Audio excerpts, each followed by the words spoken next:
Welcome. Boom. Back with a suit. Looking great. How you doing? Looking good. Looking Guys, good. No Apple Watch. No Apple Watch. There we go. There you go. Threw it away.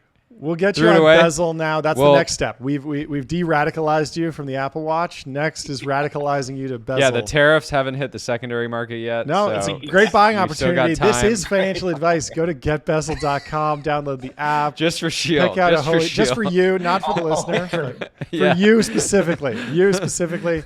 I want to see an Adamar Piguet or a Royal Oak on you, something like that. Let's do it. All right. Well, you've had a bit. I feel like you've been. The timeline's been in turmoil, and you've been at the center of it. In turmoil, yeah. I guess Chamath knows who you are now. Yeah. Now that people reminded him that he would use your content in his newsletter. Yeah. But that's so funny. The whole thing. The whole thing was funny. I'm sorry. I honestly probably good. Yeah. Metrics, I'm sure, we're up and to the right. So the Elon bucks are flowing. The creator payout this month, bucks are flowing. It's gonna go from $200 to 100. Except Sheel doesn't get paid for screenshots of his content with just this is why I can't believe this app is free, and this is why I'm never deleting this. I'm never deleting this app because of the interaction. Yeah, exactly. Anyway, can you give us just your high level reaction and how you've been processing the tariff news? Kind of set the table for us, and then we'll dig in. Yeah. Wow. Right into it. Okay. I'm kind of like, I've always been more of a free market kind of guy. An American. And I think free market American. Yeah. American. Yeah. I've been an American guy. And I tend to think competition makes us better. And I also spent time living in protectionist India. Sure. And so for those who don't know, until the 90s, India was a closed economy. They had super high tariffs on all foreign goods, and it sucked. There were two local car manufacturers, and the cars were built in the 50s, and they didn't get any better from the 50s until the 90s. Yep. Because India had so much protections on their local car industry. Yep. And that was terrible. So they didn't innovate. They never improved the quality. They were super high, so people couldn't afford. The prices were super high, so people couldn't afford them.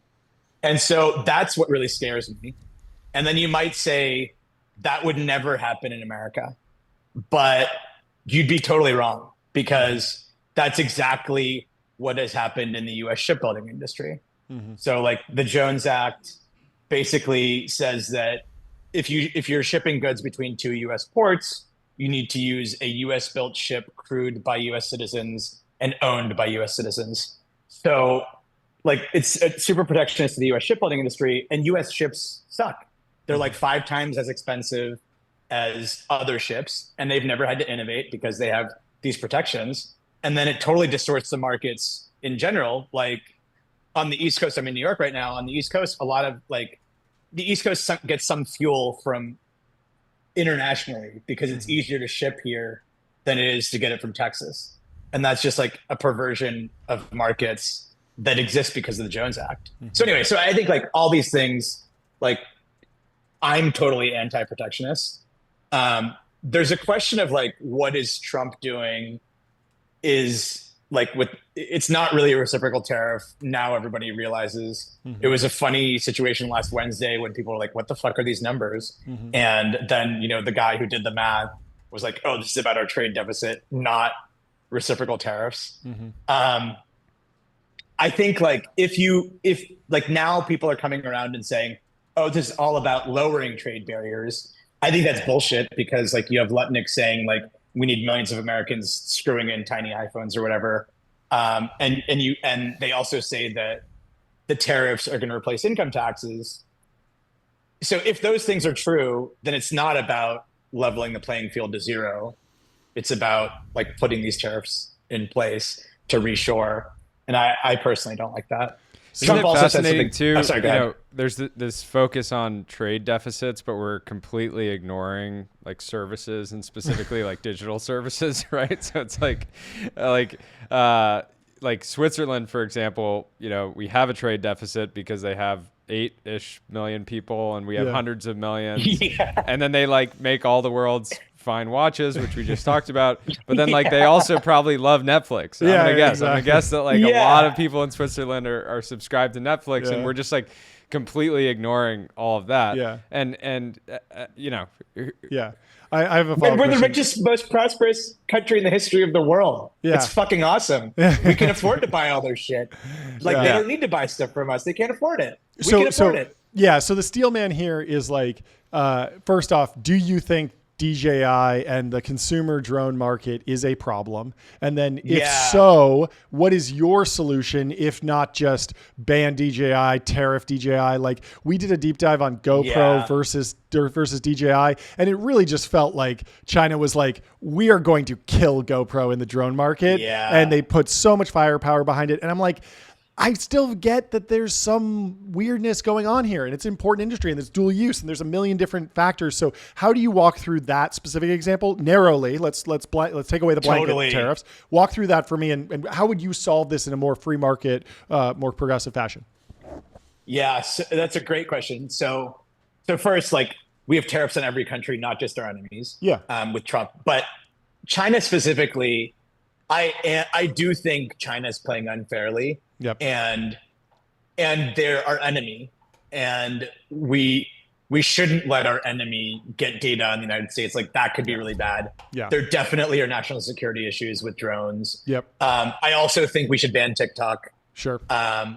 And so I think those things can be dealt with, but they have nothing to do with tariffs. I guess one of my scenarios would have been if I could replay everything with everything I know now, maybe you see what's happening with DJI and GoPro, and you say, hey, we are the richest country in the world.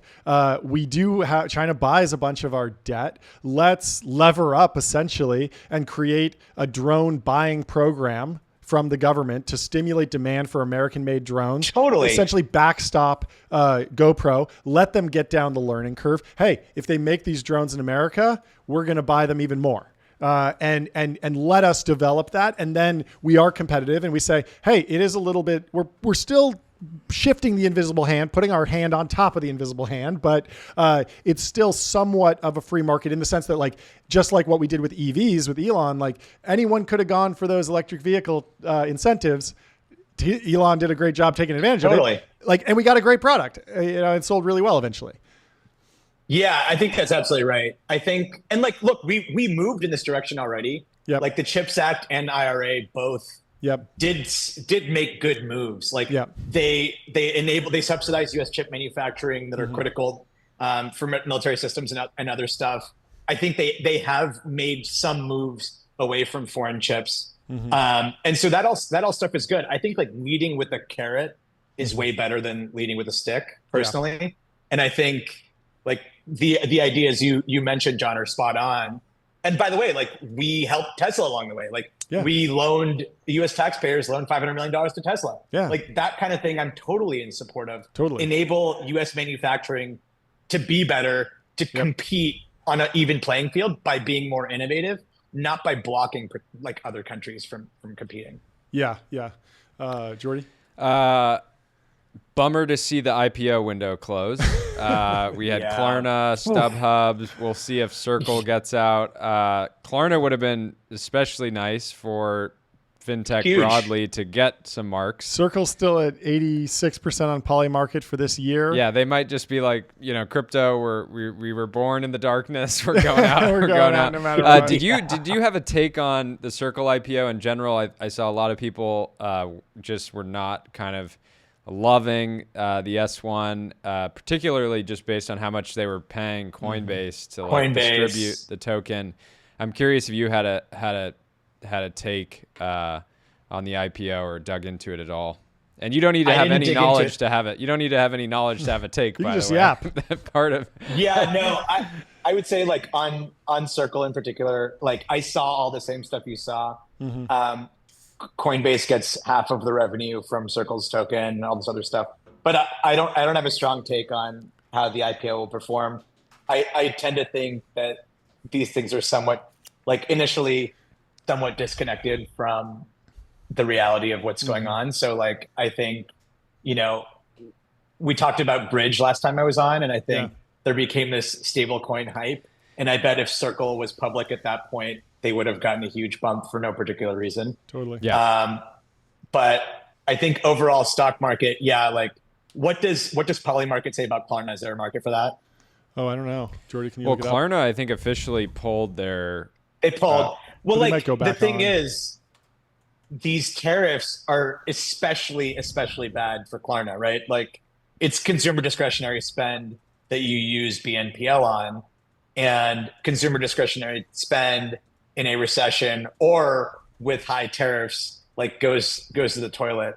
Yeah. So like you're not buying that extra $2,000 item that you didn't exactly need, Yeah. and that's what you were BNPLing anyway. Yeah. So I want to go deeper I think on we've seen a Circle. firm stock. Oh, yeah. I think our firm stock got cut in half.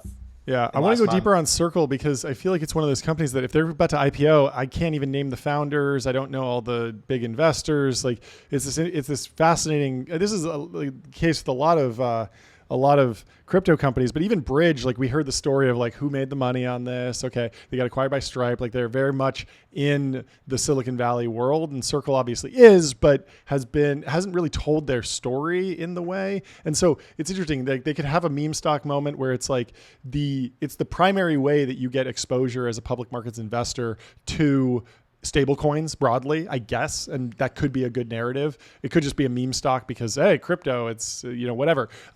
But they haven't really told their story in a way that's broken through, at least with me. I don't know if you've processed it any differently, but yeah, I think it's certainly less hyped than a lot of the others. The CEO Jeremy Allaire, I went to a stablecoin conference a couple months ago and he spoke, and so he's very sharp. Cool. And he's been at it for a very long time. He's like of a slightly different generation than us. That's like right. he started a company that IPO'd in like the 90s, like .com boom. Wow. And then he was actually a venture capitalist. Like he worked at General Catalyst for a little while. Oh, cool. And then launched Circle, whatever, 10 or 15 years, not 15 years ago. Yeah, Bitcoin didn't exist, but that was the best time to launch a stablecoin before Bitcoin. Getting really early. I mean, there were digital gold companies. Here's the bull before case Bitcoin. for USDC, and like, and it's here's my bull case. Sure. So Tether is like the most profitable financial institution ever, right? Yeah, like it's literally what are they? Is it $8 like million? $50 million per employee or something in profit? I forget the actual. You probably shared it at some point, Sheel, but it's like some absurd number. They're more profitable than like any of these other major financial institutions. The risk with Tether is like it's opaque. You don't fully know what's going on. Like there could be people for a long time said there could be systemic risk, associated with Tether. They've been accused of a lot of stuff over the years. Constantly. But they're dominant from a market cap standpoint. The second biggest stablecoin is USDC at a $60 billion market cap, and a market cap is obviously just 1-to-1 with the supply, right? And then you go down the list. The next one is DAI, which is also, run in this very like crypto native way from what I know. DAO, right? And then you are to get to the next stablecoin made from a sort of true traditional Western institution, you have to go to First Digital USD, which is under a $2 billion market cap. And below that is PayPal USD, which is an $800 million market cap. And so to me, I'm looking at Circle, and it's like here's like the power law winner, the dominant. They have 80 times the circulating supply as their next like regulated Western institution, and they have USDC. It's a pretty good ticker. And I mean, the crazy part is it's not super sophisticated, but it brand matters. I mean, we talked to Zach Perret at Plaid, and we were like, if you had full authority, you were like the president, could you speed up wire transfers and ACH? And he was like, absolutely, but it's not going to happen.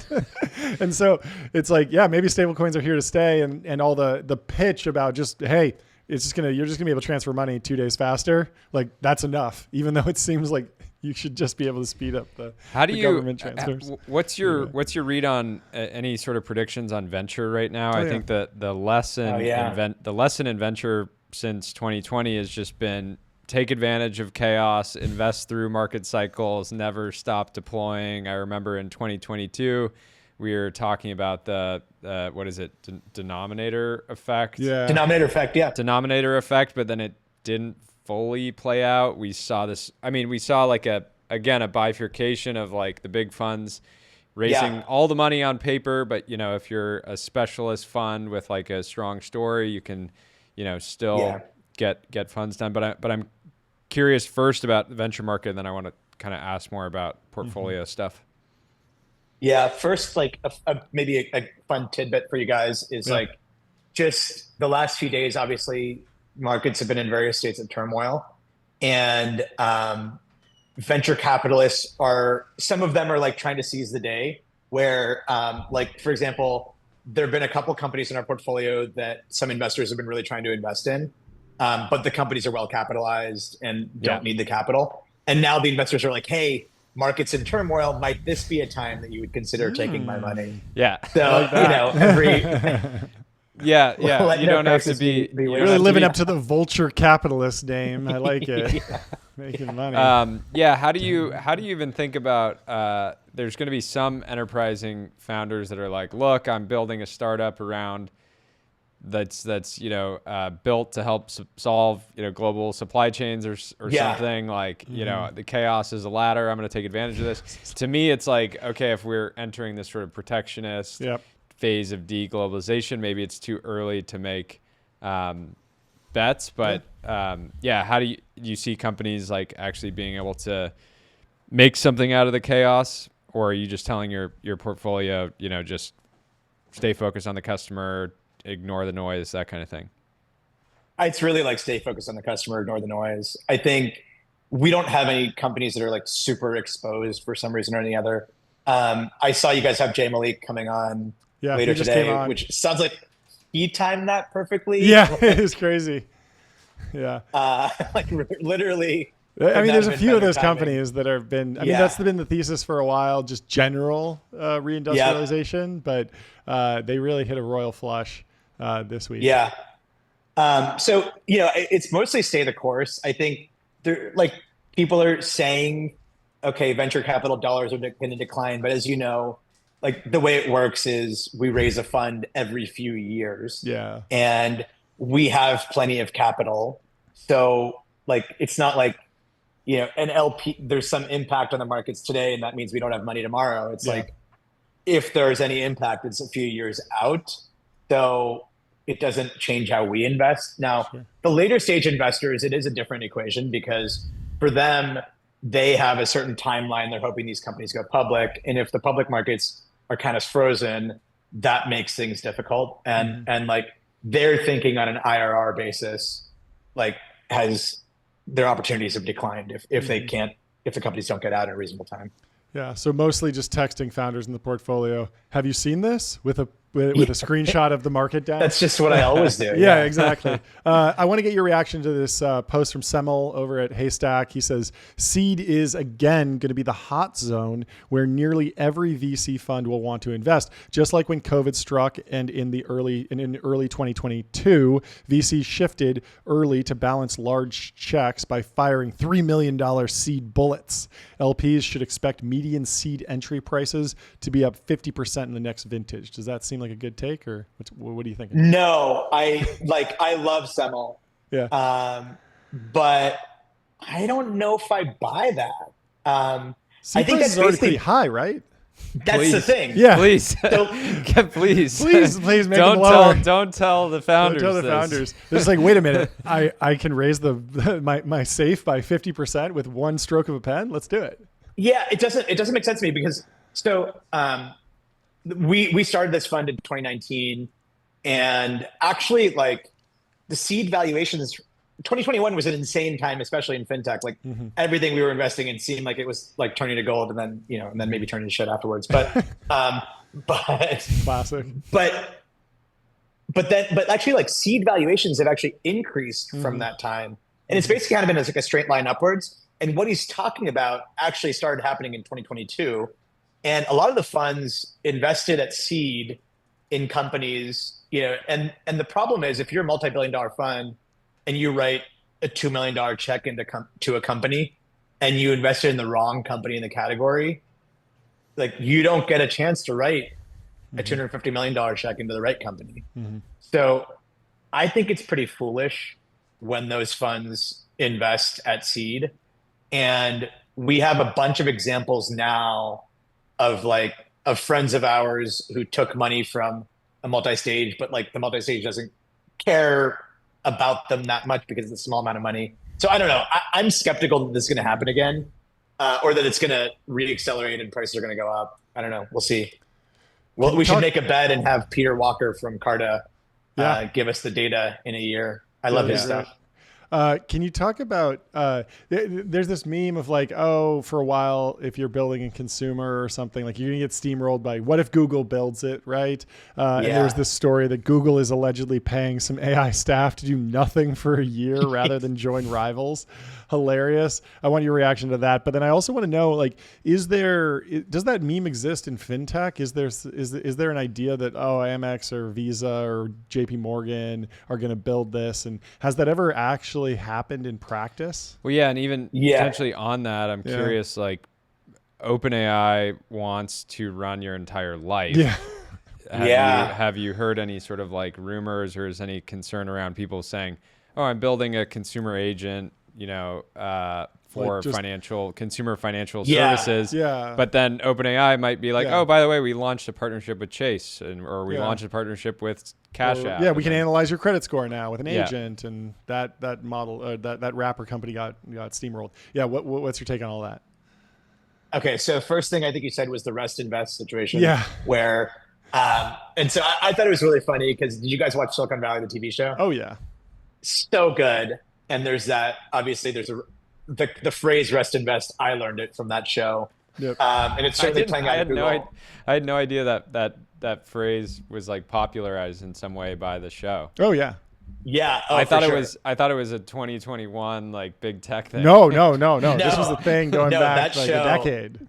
If you haven't seen it, you got to go back and watch. It's so good. I never could get into it because it was just too close to reality. Yeah, like, same thing. Like the most, like it was not like I watch TV because like I want to like not think. Yeah, but then totally. Watching Silicon Valley, it's like, oh, that's an email I need to reply to. Exactly. Or, like, I should follow up with that founder. Dude, like my first company, Soylent, was in the intro to Silicon Valley, like in the intro sequence, and they're just like making fun of me every single day. Like, also, one of the creators went to my high school, and so like I knew him, and he's like actively poking fun at me every single episode. Amazing. That's amazing. It was great. But yeah, it's very silly that Google would let this even leak out. I don't know how that happened. But totally. It's crazy. I mean, the things you hear out of Google are so crazy. It's wild. I think more so than any other big co. Like my wife works at Meta, and they've really got their shit together, like the year of efficiency, stuff like that. I think probably before then it had stuff like this, but not now. Okay, so that was topic one. I think topic two was like, what if X company builds this, and is that the case in fintech? Yep. I don't think so. Like, in fact, you actually had one of the sponsors, Ramp. Mm-hmm. So Stripe had built Ramp. Mm-hmm. Stripe had a corporate card, and it didn't work. Mm-hmm. Like they ended up investing in Ramp and deprecating that card. Mm-hmm. So I think people have tried to do stuff. There is the what if Stripe does this? What if Plaid does this? And there are, in some cases, I think that's totally valid. But for the most part, I think there's plenty of green space out there. And, Stripe has been acquisitive. Obviously, we talked about that before. Bridge. There's nothing I'm super afraid of. I will say in some categories, like, for example, in wealth management, there was the Wealthfront and Betterments of the world, the robo-advisors. And people said, okay, like, we're not charging 2%. We're going to charge you 25 bips. But the reality is that the service offered by somebody who's charging 2% is different than what they offer at 25 bips. And the 25 bips solution was fairly easy for Vanguard to build. And Vanguard became by far the largest robo-advisor in the world. Got it. But I'm not afraid of that in general in fintech too much. Do you think that do you think humanoid robots present an opportunity for loan sharking as a service? Come break your legs autonomously. Break your kneecaps autonomously. Break your kneecaps. It's like, hey, we're going to offer you this great rate, but whatever. It's secured against your kneecaps. It's secured against your kneecaps. It's funny, like our tagline for our fund when we started, it was everything is fintech. Yeah. It would be funny if we invested in a humanoid robot company and then just we were like deadpan, like, what do you mean? Like, obviously the use cases for loan sharks. Yeah. Obviously. I mean, I was talking to a sales guy. I'm curious. Like my thought goes with the Do you think that AI is already or could get materially better at underwriting than a human just spending, months on an opportunity? And is that something that, do you think that fintech broadly has fatigue around investing in like AI lending just because it's been sort of this like ongoing narrative? Isn't there like, what's the public company that was sort of promising this for a while? Something, I mean, there was Metromile, which was better underwriting. Upstart, but even Metromile was better underwriting for your car insurance based on how you drive. They put a GPS tracker and like a gyroscope in there, basically. See if you're stomping on the brakes every 2 seconds, give you a higher insurance premium. A lot of promise there, but not a lot of, massive adoption over time. I think they didn't execute that well. And I think with Metromile, there's actually Root has done a better job of it, but Metromile, it was primarily just mileage based, the number of miles you drive. And then Root gives you a phone. You put your phone in it, like checks if you're braking hard and where you're driving and stuff like that. So I think that there are opportunities to be used in insurance. In underwriting for loans in particular, it can be tricky because the regulatory framework in the United States, the Equal Credit Opportunity Act, Fair Credit Reporting Act, et cetera, you're not allowed to discriminate on the basis of race and gender, and some of these other things are tied to that, so that can become tricky. And you're actually you have to respond. You have to give people the reason why they were denied, like it's adverse action notice. So you can't have a black box model that's like, here's all the data. They just give you a massive matrix of weights, and they're like, "This is why you were denied. Figure it out." Yeah, totally. So like, that tensor number 76 was activating for you. So get out of here. Yeah. So actually, if we didn't have that, lending would be probably more efficient, and like you'd better be able to target the right customer. But we do have those things for a reason, and so we can't have a black box model. And so there are actually companies, we invested in a company that's like in part detecting bias in AI underwriting for this purpose to make sure that you're compliant. Yep. And so anyway, I think it can be used and can be super useful, but because of those regulatory guidelines, I'm not sure it's going to like be a step change in underwriting. Yeah, makes a lot of sense. Jordy, last question. You want to let Sheel get out of here? No, this was great. Always a pleasure. Always fun. And, super fun, guys. Looking forward to the next one. Yeah, this is great. Likewise. Have a great rest of your day. Godspeed. We'll talk to you soon.